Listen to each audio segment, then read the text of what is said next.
Po mula sa DOST Pag-asa. Ito po ang ating weather update ngayong Sabado, June 7, 2025. Ito po ang ating latest satellite image at pinapakita po nito na dalawa yung atmospheric system na nakakaapekto sa ating bansa. Una po itong hanging habagat or southwest monsoon. Ito po ay magdadala ng maulap na kalangitan na may kasamang mga pag-ulan at thunderstorm mostly sa western part ng ating bansa. Kasama po dyan yung Palawan, yung Calabarzon, except po dito sa Quezon, ganoon din po sa western part ng Visayas at Mindanao. Meanwhile, dito naman po sa kanang bahagi ng ating bansa ay meron tayong minomonitor na low pressure area. Ito po ay sa kasalukuyan na nasa 175 km east of Virac, Catanduanes. Itong low pressure area na ito ay ina-expect natin na magiging stationary siya for a while base dun sa ating monitoring. Pero yung propagation niya sa susunod na mga araw ay magmumove siya overall westward movement. So itong yung sentro niya ay magmumove papalapit sa ating kalupaan, pero hindi dapat natin i-emphasize o hindi tayo dapat mag-focus kung magiging bagyo ba siya, or dapat ang i-consider natin ay yung mga pag-ulan, or ang mas i-consider natin ay yung mga pag-ulan na dadalhin nitong low pressure area. Kasalukuyan na nagdadala ito ng maulap na kalangitan na may kasamang mga pag-ulan at thunderstorm, lalo na sa Bicol region. At unti-unti na po siya nakaka-apekto dito sa Quezon at sa Aurora provinces. At yung propagation niya sa mga susunod na araw ay nakikita natin na makaka-apekto at patuloy na magpapaulan, kaya po meron tayong nakataas na weather advisory. Ito pong weather advisory natin ay nagpapakita ng mga probinsya at kung ano-ano yung mga makaka-receive ng approximately 50 to 100 rainfall.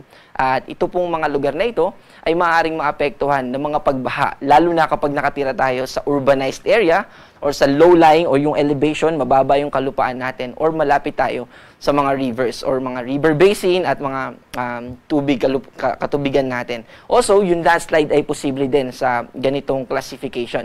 Kaya inaabisuan natin yung mga kababayan natin simula Zambales hanggang Palawan, Antique, Negros Occidental, at kasama po dito yung Zamboanga del Norte. So, southwest monsoon po yung nakakaapekto sa atin dito sa western part ng ng ating bansa at dito sa mga probinsya na nakataas yung ating rainfall advisory. Sa kanang bahagi naman po ng ating bansa ay nandito po yung Quezon, Camarines Norte, Catanduanes, Camarines Sur, Albay, Sorsogon, Masbate, Northern Samar at Eastern Samar. May mga naitala at recorded din po tayo na rainfall nung mga nakaraang araw dito sa mga lugar na ito. At ito pong rainfall advisory nito ay simula today hanggang bukas po ng afternoon. At meron din po tayong advisory para bukas ng afternoon hanggang sa Monday afternoon next week po.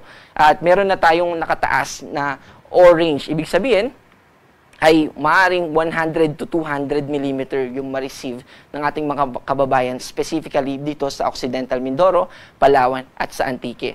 Dito ay hindi lang posible, meron ng mas mataas na tsansa yung mga pagbaha at yung mga pagguho ng lupa. Kaya gusto natin paalalahanan yung ating mga kababayan dahil sa dami ng mga pag-ulan na maaari nilang ma-receive ay mag-ingat po tayo, maging updated tayo sa mga related na balita tungkol sa weather at dun sa lugar natin. Maaaring may mga roads na magsara.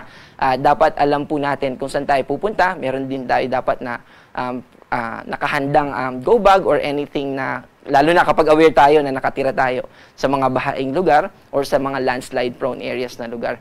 Meron din po tayong nakataas na rainfall advisory simula Monday afternoon hanggang sa Tuesday afternoon. At nakikita natin na patuloy na makaka-receive ng about 100 to 200 mm yung mga kababayan natin sa Occidental Mindoro, sa Palawan at sa Antique. At gusto natin i-remind na yung mga pag-ulan ay hindi po ibig sabihin na nasa rainfall advisory tayo, ay 100% na uulanin na yung mga lugar natin. So may mga areas na maaaring magkaroon ng mga localized thunderstorm at meron naman po na hindi ulanin yung mga lugar nila pero yung katabing bayan nila yung uulanin. At patuloy pa rin po yung nakikita natin na pag-move ng low pressure area sa mga panahon na ito. At Muli po ay gusto natin ipaalala sa mga kababayan natin na maging mapagbantay at mag-ingat po. Para po sa ating forecast bukas, patuloy yung epekto ng nung low pressure area at nung hanging abagat. At ito po yung magdadala ng maulap na kalangitan sa maraming lugar sa Luzon. Pero dito po sa Baguio at sa Lawag ay patuloy, mostly sa northern part ng Luzon ay patuloy yung maaliwalas na panahon sa ngayon. At at may chances pa rin ng mga localized thunderstorm. Ang agot po ng temperatura natin sa Metro Manila ay 26 to 31, sa Baguio ay 17 to 24, sa Tuguegarao ay 25 to 32, at sa Legazpi ay 25 to 29. Dahil po sa epekto muli ng southwest monsoon at yung patuloy na pag-progress or paglakas nito, also gusto rin po natin i-inform yung ating mga kababayan na yung pag-move ng low pressure area ay maaaring mag-interact dito sa southwest monsoon at maaari nitong napalakas sa mga susunod na araw yung southwesterly winds natin na maaaring mag-contribute sa mas malakas at mas widespread na mga pag-ulan. At dito po sa Palawan, and overall sa Visayas and Mindanao, patuloy yung maulap na kalangitan na ating ine-expect bukas at may mga pag-ulan po tayo na ine-expect. At maging handa din po tayo para sa mga pag-ulan na maaari natin na ma-receive. Also, dito po sa kahit na may epekto yung southwest monsoon at yung low pressure area ay wala pa rin po tayo nakataas na gale warning. Ibig mong sabihin walang significant wave height na maaaring makaapekto sa ating paglalayag, pero that doesn't mean na hindi tayo maaaring maapektuhan ng mga localized thunderstorm. Kapag maliit po yung sasakyan ng pandagat natin, ay maaari pa rin tayo na maapektuhan.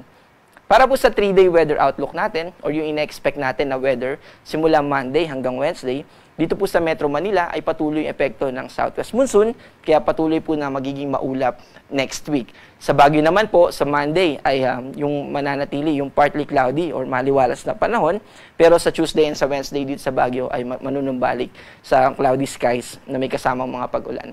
Ganon din po sa Legazpi, tuloy-tuloy po yung pag-ulan dito sa Bicol region, kaya naka-cloudy pa rin po ang ating weather. Dito po sa Kabisayaan, sa Metro Cebu, Iloilo, sa Tacloban, simula Monday hanggang Wednesday ay patuloy po yung mga pag-ulan natin dyan, patuloy na magiging maulap yung ating kalangitan. Dito naman po sa Mindanao, sa Metro Davao, ay patuloy yung PC2C, partly cloudy, ito cloudy skies, at may posibilidad pa rin ng mga pag-ulan lalo na sa hapon at sa gabi. At sa Cagayan de Oro City po at sa Zamboanga ay patuloy yung epekto ng ng southwest monsoon. Mainly southwest monsoon po dito sa Mindanao sa next week. At magkakaroon lang ng maliwalas na panahon sa Zamboanga pagdating po ng Wednesday. Ang ating pong araw ay lulubog mamayang 6:24 at muli pong sisikat bukas ng 5:26 ng umaga. Para po sa karagdagang impormasyon, meron po tayong mga thunderstorm advisory na available dito sa ating